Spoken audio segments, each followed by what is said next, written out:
mainly going to be covering things about championship.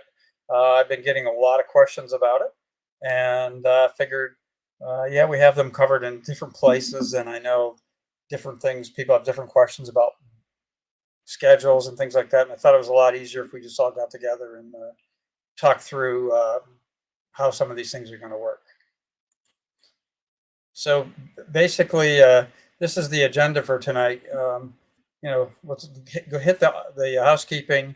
We have a welcome from Leanne, and unfortunately, she's having a lot of technical issues at the moment trying to get on here. She's having trouble hearing us, so we'll try and cover some of the things that she was going to talk about as well. I will start off with the housekeeping, and then we'll cover move on to the questions. So kind of like always, I mean, this is no different than all of them. We record all of them, and you'll be able to watch them on YouTube as well as Twitch for the short term.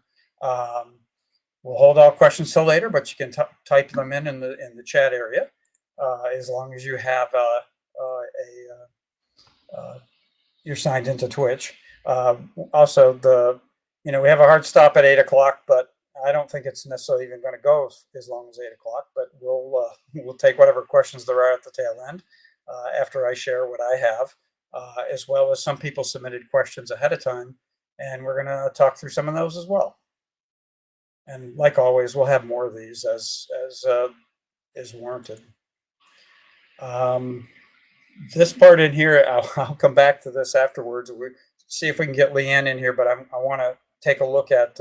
If not, she'll send me some notes, and we'll cover what her welcome comments were going to be.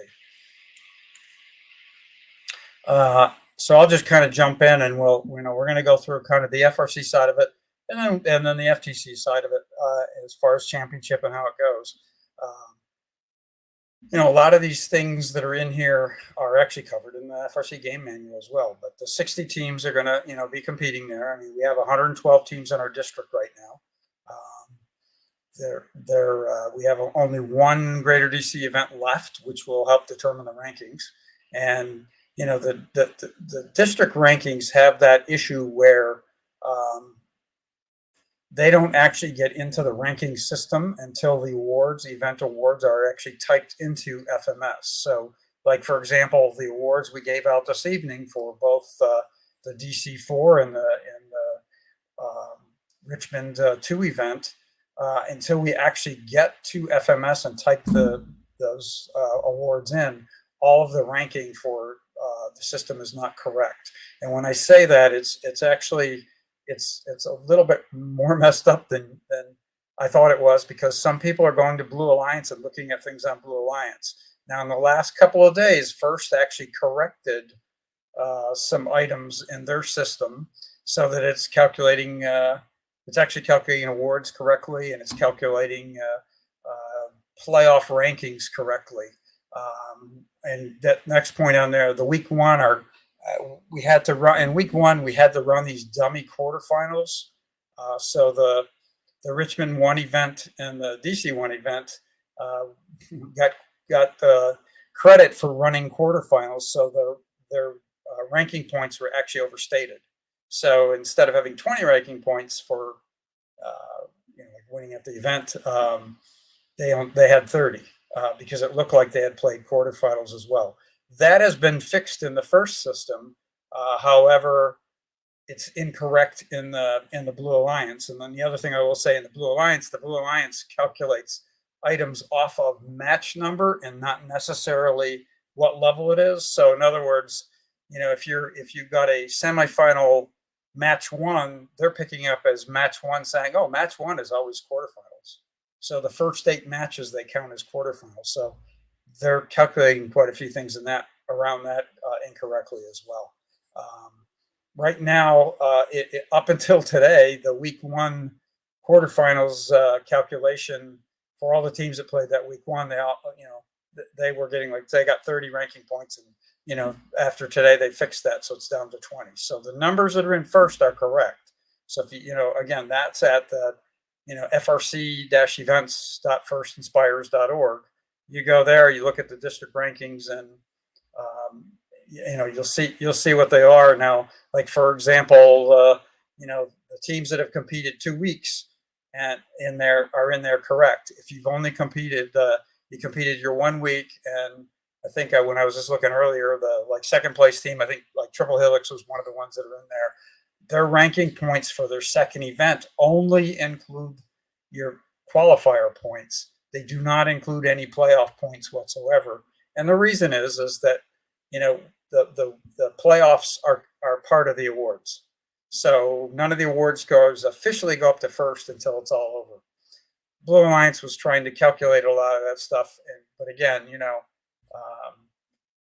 the official site, you know, is the First Inspire site, because that's the one they're going to use to move the 60 teams forward for us. So that's what I would keep an eye on the rankings in there. Tomorrow we're going to try and get the Richmond 2 event awards typed into the system, and probably the next day we'll do the DC event ones in there, and then all those numbers inside the FRC events pages will be, the ranking should be correct in there. So again,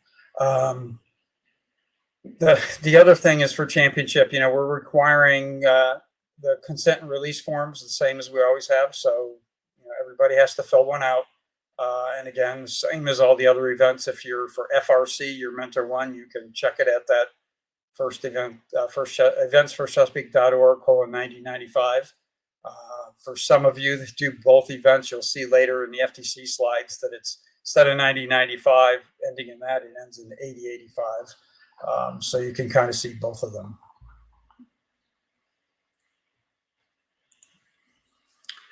And then I guess the big question that's out there, you know, we've been trying to get all the information updated and corrected. If you look at the COVID numbers specifically for the area the championship is in, I mean, the numbers are low, so we're actually in that blue bar on there. Hence why we've basically lifted most of the restrictions that are there. So we'll hit that in a second, but I just wanted to point out the schedule part that's in different places that people see. The public schedule is only those last 2 days, right? So it's 4/8 and 4/9 of the days the public is it's open to the public at the venue. The day, so currently right now it'll be the evening of 4/6.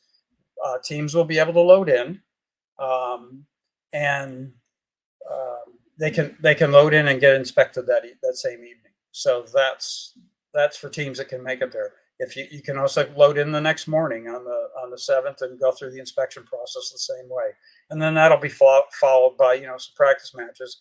But then in the afternoon we'll start qualifiers for the whole competition. Some people have asked, you know, do I have to stay all the days? And you know, the whole team doesn't necessarily have to, but you know, hopefully you've got a drive team and everything there. Your team is going to be competing from, you know, 4/7, 4/8, and 4/9 in qualifying matches. So the playoffs will be on the 4/9. So, you know, during that time period, your entire team can be there. Again, it's not necessarily open to the public on the 7th, but it is open to your team. And if I know some of the conversations have been about why we're trying to limit people on the main floor, and you'll see in a minute that it's actually a pretty crowded area. There is actually no seating on it whatsoever. All the seating is up in the stands, which is on the next level up. So that's kind of the thing that's in there. So we're going to, you know, we have 100 teams that are going to be on that floor at any given time, especially during the Friday and Saturday timeframe because of all the FTC teams coming there. So, you know, there's going to be 1,000 people on that floor, even with us limiting it to like 10 people in a pit. So and then the other thing on there is you can see the matrix actually pulled the mask requirement out of there. And because, you know, it's in the CDC guidelines as well, that based on the rates right there, that, you know, masks, we're recommending people wear masks, but they're not mandatory like they were before. And I see somebody just put that out in the chat on there as well. But so that is the thing. Masks are recommended, they're not required. So the in-person judging, so the judging only occurs those last 2 days. And I know a lot of these questions I mean, some of these questions everybody knows in a traditional event, but we have so many new mentors and so many new students that a lot of these things I get questions about them all the time. So, from a judging perspective, you only have to worry about doing judging 4.8 and 4.9. Pit interviews, will be handled in the pits with the judges. So each one, the judges will come around and visit the people that are in the pits, just like they've always done in the past. We'll have scheduled interviews, for chairman's EI and rookie all stars, and that's going to occur over those 2 days. What that schedule is exactly going to look like, I don't know at this moment. We'll be working that out at as we get closer to the event. But all of those could occur either of those 2 days. The event will be streamed just like it always has. And for FRC, it's going to be streamed under the First Chesapeake channel in there. We'll have it on there. The entire show will be available on YouTube after the event. And then matches will be available via that archive YouTube channel that we have. So the matches will be broken down as soon after the event as we can. Just keep in mind that we have no full-time anybody doing all this back end stuff. So we try to, everybody tries real hard to get all these videos and such out there for the matches for people to be able to see. But there's technology doesn't always work perfectly. So. And I think somebody even just asked that question, but pit sizes are all going to be 9x9. The picture you see here is these are the pits. So there'll be 30 pits on each side of the field coming in there. And you can bring your full pit and, all your fancy stuff that you want to show off to the judges and such. You just have you bring everything for your pit. If you need tables and chairs, that's fine. A lot of teams I know don't even use tables or that. They use their toolboxes, their rolling carts and things as their benches and that kind of thing. And so that's kind of what it is going on in there.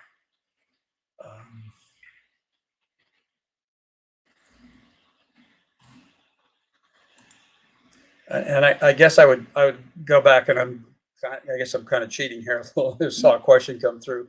The days that it's not open to the public, like on the 6th and the 7th when teams are loading their robots in, we'd prefer if it's only the load in crew that you guys have, that it's a small group, because like on Wednesday night when load in occurs, the stands aren't going to be open at all. There's going to be no place for anybody to sit. The goal is to get you in, get your pit set up, get through inspection if you possibly can, and that's it. But the following day when matches start occurring, I've gotten this question, and this applies to both FRC and FTC. There's parents driving kids and so on, and a lot of the parents are like, well, can I sit down and watch? And the answer is yes. You're part of that team, so we don't want to encourage you to bring the parents and the grandparents and all that other, but the folks that are part of that team and chaperones and parents and so on that are driving them, you don't have to sit out in the parking lot or anything like that. There's a lot of room in the stands at this venue. So, and then kind of moving on there, we have 16 slots to Worlds that I think everybody knows. You read the game manual, you can see in there. We have those numbers include 2 Chairman Award winners, 2 EI winners, and 1 Rookie All-Star that goes forward, and all the rest are based on rank. And then we also have 3 Dean's List students that'll be going forward. And the big thing on here is, the way it is, we have teams will have 2 options to be able to transport your robot to Worlds. One of them is the first is going to give us a truck that's going to be there at the venue. So when the piece of it ends, we will actually have teams can crate up the robot and put it on the truck. So that includes the robot, because that's what first pays for that robot part of it. But it doesn't include your toolboxes and all your other pit gear. So that's the one option that's in there, to do it via that truck, crate it up and put it on the truck right away, and they'll take it away. Probably on Monday, actually, is when they're going to take it.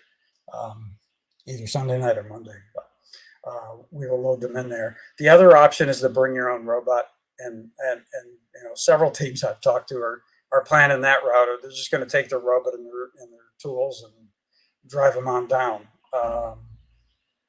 And that's pretty much up to you. But that is the two options that there will be. By having the truck there, they're not going to offer you an option to go pick it up from your place or have you drop it off. The goal is, because it's even though we have more time than like Michigan and Indiana have, we have they have to they end on a Sunday, and their robots have to be there by Wednesday. In our case, we at least have a little more than a week, but things take a long time to get down there. So that's why we're trying to kind of facilitate that, so that you can get it on there. That just means we have to come up with a way to be able to crate them. Either you bring your own crate, or we'll try to get something together so we can get them crated and get them on their way. Okay. Let's see here. All right. Before I go on to the FRC ones, I want to cover some of the comments. Leanne had sent me some of the things that she was going to talk about, and I will try to cover some of them the best I can here. She wanted to point out the fact that we're going to have it's actually a really nice mentor lounge. We'll have a nice mentor lounge at Championships that will be open from Thursday to Saturday. And any mentors who want to take a break will be able to go in there and take a break, and there'll be snacks and a great place to kind of catch up with other mentors while you're around. And like I say, it is actually a nice room, and it's kind of quiet too, so you can kind of get away from the noise of the event. And then on Friday evening, we're having a volunteer appreciation party. And all event volunteers are going to be welcome to attend, but it's an RSVP situation. So if you don't receive an invitation with your assignment, please contact Debbie so she can get you one. If you haven't already talked to her already, which I think a lot of folks that she's talked to most of the folks that are volunteering at Champs already. So you can just talk with her if you don't get one. And the other one is there's going to be a t-shirt sales. For those of you that remember, I guess in 2020 we did it at the events. We actually there was a vendor that sold t-shirts with a competing team list on the back, and I believe that they're probably doing the same thing where they sold short sleeves t-shirts and long sleeve ones and sweatshirts and that whole kind of thing in different colors and so on. And so they will be there. Selling shirts for folks as well. And then Newport News Shipyards will be conducting interviews in Tech Row on Friday and Saturday. And they're looking for high school graduates, and they have great benefits and jobs starting at $21 an hour. And I'm assuming that's actually for their apprentice program that they have there. And we've done in the past, we've actually had a chat with a couple of folks that went through that program. And for those who aren't going directly on to college, I think it's a great one, and those students should check it out. And so then the other one is, we have actually we have signed on to, because an event like this is so large. We have Vania Willis she will be our event manager for the FRC side of the house. And Caitlin Olnitsky will be and I probably butchered your name, Caitlin. I'm sorry. It's a tongue twister for me for some reason. But anyway, she is going to be our FTC event manager. And a lot of you know both of them because they've, worked events already in the area there. And, Caitlin also does FLL, and she's done FTC events for me as well as FRC. And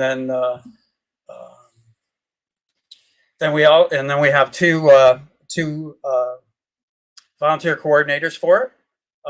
Chris Garrity is handling the FRC side of it, and Tim is handling, who also does our Southwest Virginia thing.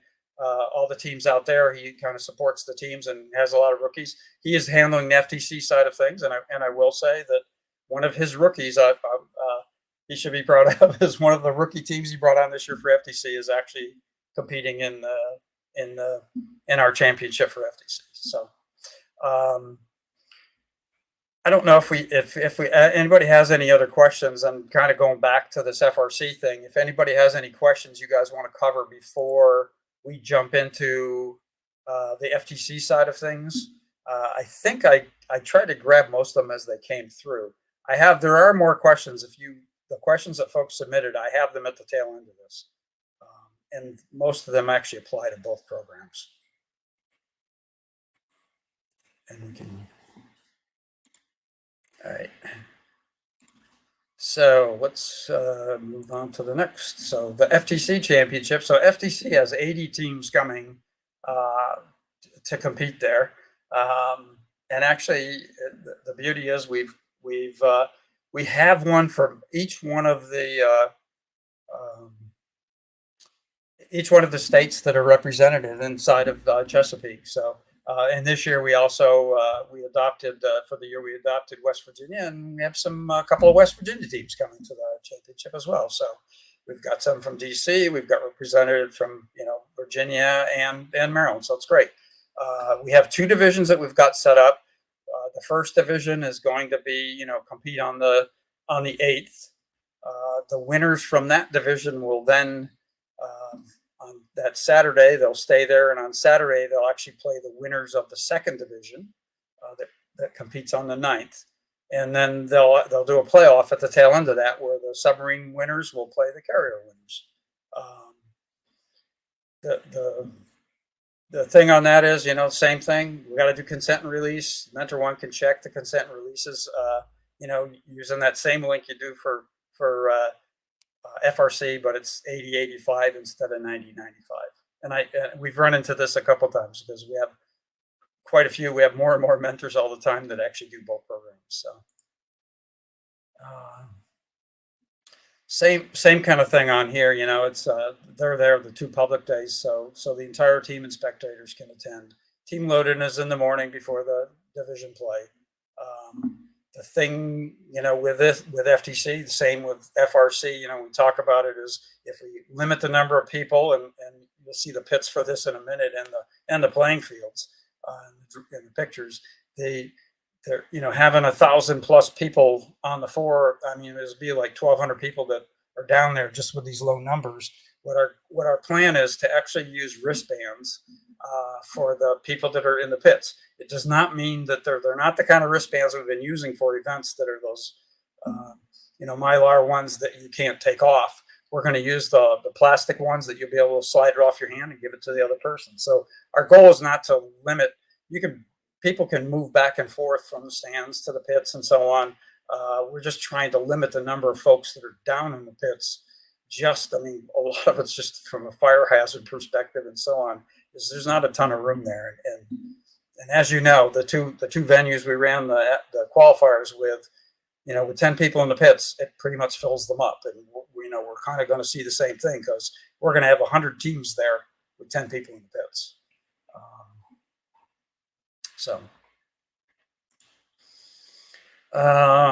And these are questions, about from FTC side of things, the judging perspective. We have the same thing. Some teams have never actually, because of the last 2 years, we've done the remote judging and not really run a traditional event. In this case, judging will be in person. The big thing here is each division is not being judged independently, right? There is a overall judging. So if you're the Inspire winner, you are the Inspire winner for the whole event. You're not just for one division or the other. The only awards that are going to be given out at the division level will be the winner finalist, and then the overall winner and finalist, and then the rest will all be the judged awards. Thing on here is you're going to have to bring your engineering portfolio to the event. You do not submit it online. If you were to go online and look in the FTC scoring software, the website that you normally would put them in, you won't even have access to be able to do it. So, you need to bring the hard copy of that with you. You don't have to bring the engineering notebook. If you get questions or something, you can have it ready, but you're going to turn an engineering portfolio over, so the judges can have to actually look at them. The big thing here is, we're starting load in for FTC at 6:30 in the morning. Team interviews and inspections are going to have to occur between 7 and 8:20. So we're going to have 10 different team interview rooms that you'll get to go through. So it's a pretty fast-paced thing, and then like 8:30 is when we're going to kind of do opening ceremonies and such. And I think, we see the layout in a minute, but our goal is to try and we're going to do opening and closing ceremonies combined across both programs. And then while the programs are operating, we're not going to we're not going to play a match on one field and then on the next field. The FTC matches are going to be going on. FRC matches are going to be going on. We're working with the AV company to separate that sound. And I don't know how many of you, have gone to Worlds, but I mean, basically at Worlds, the fields are side by side. You get a little bleed over, but it's really not bad at all, because, that's why we need an AV company to help us, so that we can get our speakers angled properly and so on. So that there. So after the initial interviews are done, you're going to get your pit interviews. The judge is going to be wandering the pits throughout the day, talking to you, talking to the teams and such. And then the other one is I've gotten questions about Compass and Promote. So Compass and Promote awards we are going to give them out. And the links for it, the Dropbox links where you drop your videos in, is actually on the same place that you would check for consent releases. And I think everybody's kind of figured it out by now is, Mentor 1 has to be able to sign in to actually check who completed a consent release, but all the messages are all at the top of that page. So anybody that's looking for Compass or Promote can just go to that link, and you'll see them on the description at the top of that page. And we're trying to get them submitted by 4/2, so that we have time to, the judges have time to actually look at them before they have to start interviewing you. So same thing here. Event's going to be streamed, and you'll see the only difference there is this one's going to go to first Chesapeake 1 for FTC.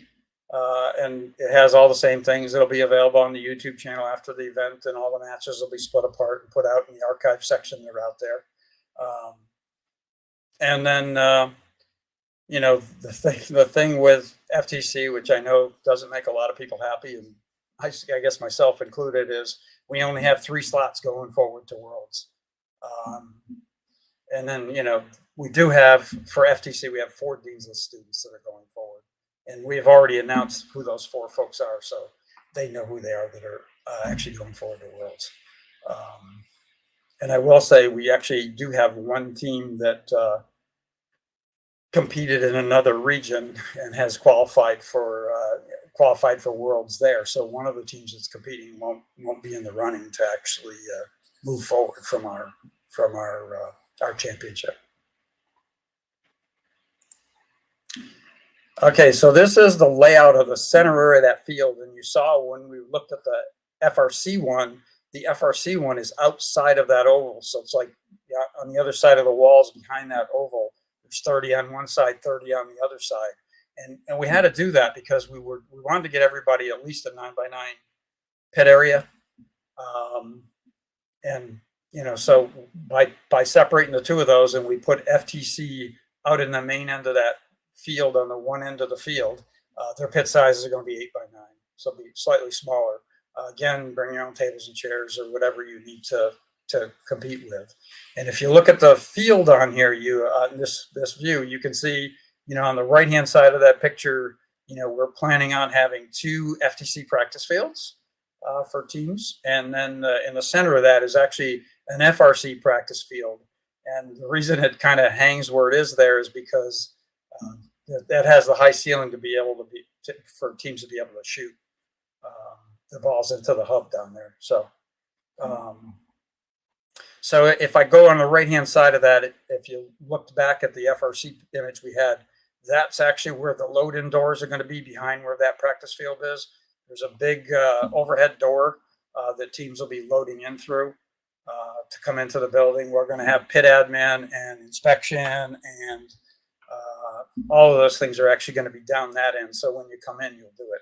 I've had some questions about people a lot, with the consent and releases and how we're going to handle those. We're going to send teams to their pits to get set up, just like a traditional event. One of the mentors comes back to pit admin and actually does the check-in. They'll go through the list and check and make sure all the students that are there, are listed have a consent release listed, and you'll get your 10 wristbands for the pits to use however you see fit. And the only other thing I would point out is for this works the same for FTC and FRC. And I forgot one thing about back on the FRC side is for FRC folks, you need to bring your driver buttons from one of your other qualifying events, because basically they don't have time to print new ones for championship. So, please try to remember that you get to do that. And then on this field, you can see one side of that field is the FRC field, the scoring table, and then we have a little stage in the center we're going to use for like commentators in our little AV section and so on. And we'll have 3 FTC fields over on that side. We place those fields far enough away from the wall so that if somebody's sitting in the far upper deck, they can still see the fields and they're not hidden. So there's a fair amount of space between those fields and the wall.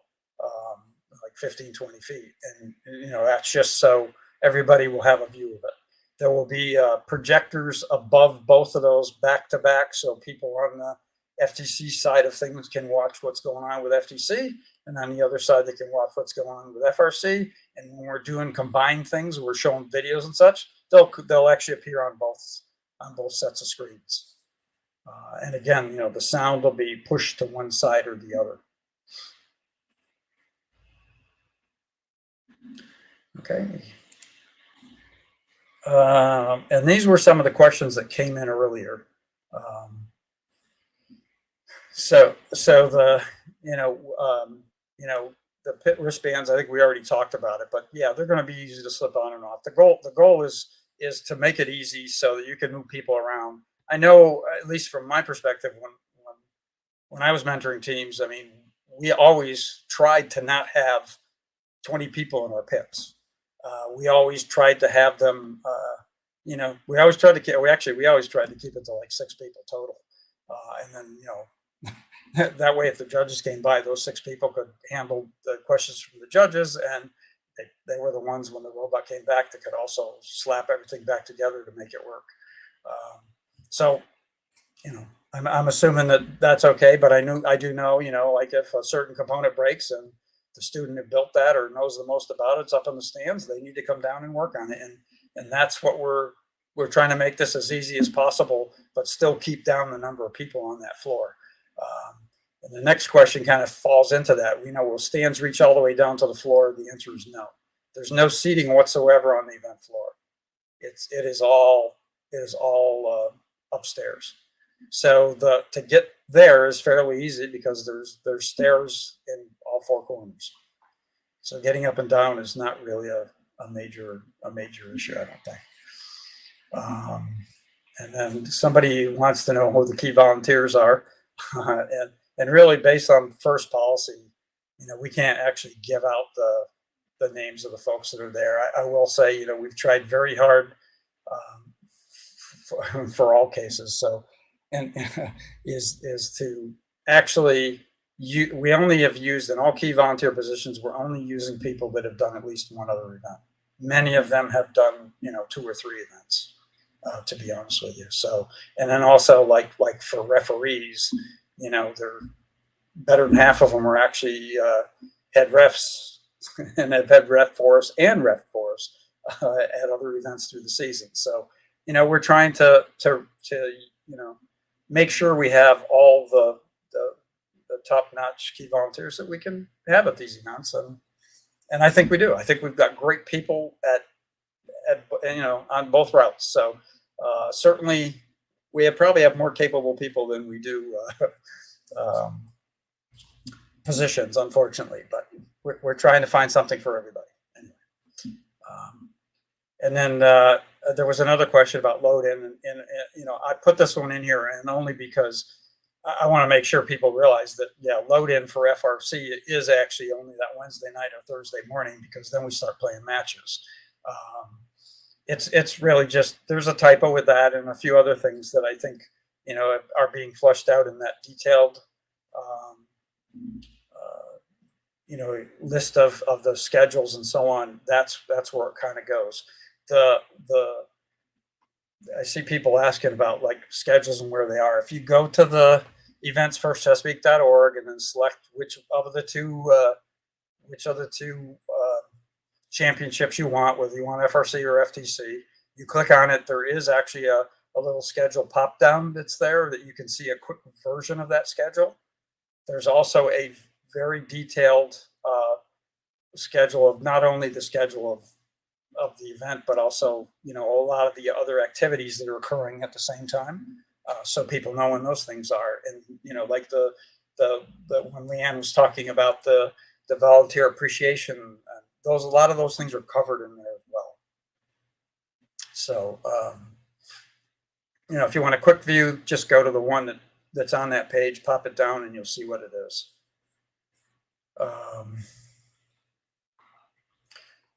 Okay, so we can jump to a couple questions. I just grabbed that last one that Gary put on there. Here, how many qualification matches per team? That's actually a good question. I ran that, and at the top of my head, Michael, I cannot remember what we had, but it's probably 12. But don't hold me to that.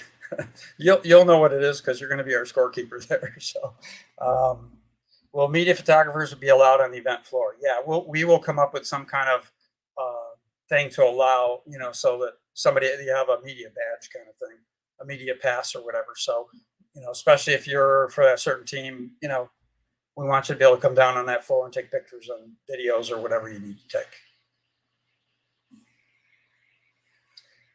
Since FTC area is surrounded by FRC,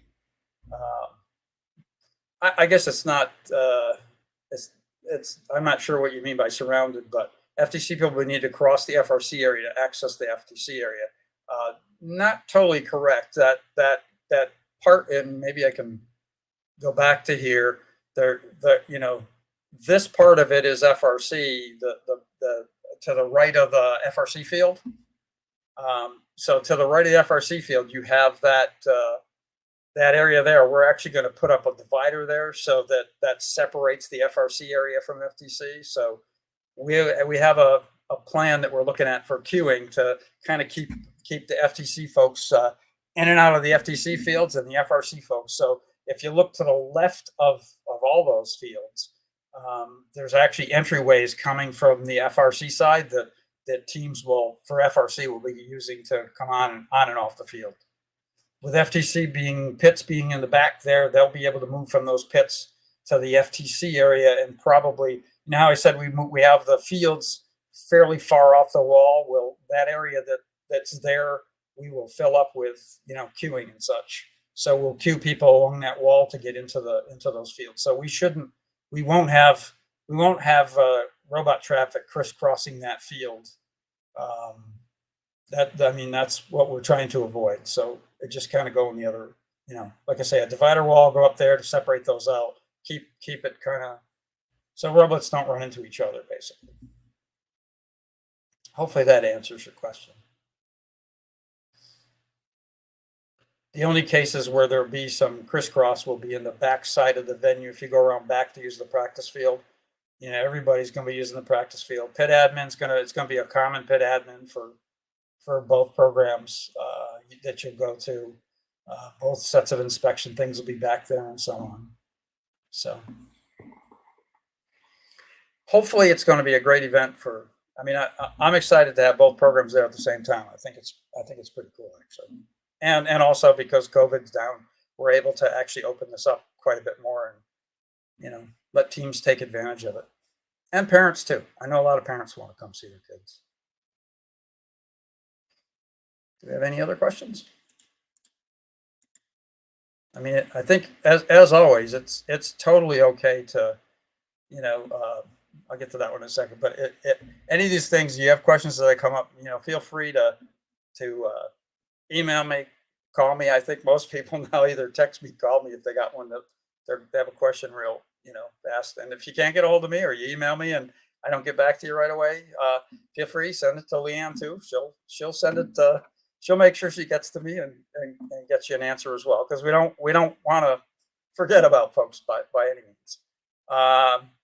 Will inspection be done by inspectors of the teams themselves? Yes, we are planning on doing. We're not going to do full-on inspections. We're going to do kind of like the sizing and weighing and that kind of thing. So we do want inspectors to do it, and I see, Gary, we'd be more than happy to have you sign up as a lead inspector if you're willing to do it. I mean, the whole thing is that I always tell people is like teams can, mentors from teams can easily be our inspectors, because during that time period, that's when their students are off getting their interviews from the judges anyway.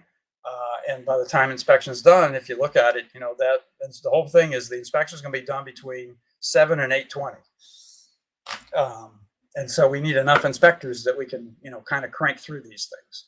And we should have enough, sizing boxes and scales and stuff that we can do this fairly quickly. We're not going to get too carried away because we didn't during the season. And I do know some teams have completely rebuilt their robots because they had time to. So we want to figure out some of those things, but we still need to get through it in an hour and a half. Theoretically, Gary, we will take you. We definitely appreciate your inspection skills. Any other questions?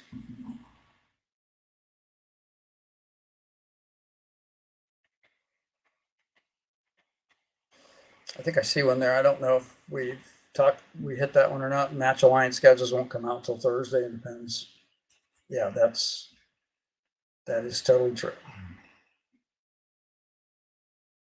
Usually for championships, the teams all show up, but as you know, we've had some qualifiers with teams that have been unable to come just because struggles building robots this year. I must say, I've enjoyed the games, and I've enjoyed watching so many robots come back this year that it's been wonderful, really. How well built they are, and they probably got built with half the time that they normally would have spent on them. So we've had some good playoff matches for sure. Frc Cycle Time, so that's probably going to vary because obviously the first day we start qualifiers, we'll probably go with like 10-minute cycles, and then after that we'll try to get down there 7-8 minute cycles. Everybody will be happy, I think, because with 60 teams, obviously you're not playing every third match, or even more than that. So it will be a much more relaxed environment, but I'm sure intense because teams that make it to championships are they want to be one of those 16. Can't say I blame you. So, oh yeah, good question. FRC inspections will be using the pre-inspection form for champs. No, we will not. You'll bring you don't have to fill that out. I mean, I would encourage teams to do that just for your own purposes. But yeah, you don't have to fill out that form and bring the form or anything. I mean, even if you do it yourself, you can just kind of check it off, and then when you get there, they're going to do a regular inspection. And I think right now we have like 10 inspectors for getting through this process. And judging by the past, we'll get probably half the folks will come in on a Wednesday night, and the other half will come in Thursday morning.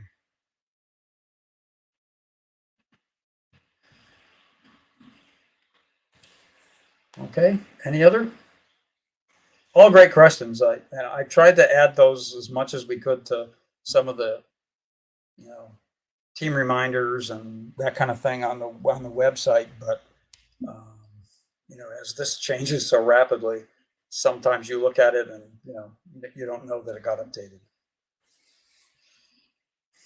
Any big updates, we'll be sure to tell you though. Yes, for FTC, that is a good question because somebody else asked that same thing. There is no control award video. You don't have to do a control award video for FTC. The reason being that um, the judges are going to be at the event and they're going to be walking around to see if your robot does what you say it does. So, okay, if that's all we got, we can end it for this evening. And good luck to those of you who are competing this coming weekend, and hope to see all of you at Championship.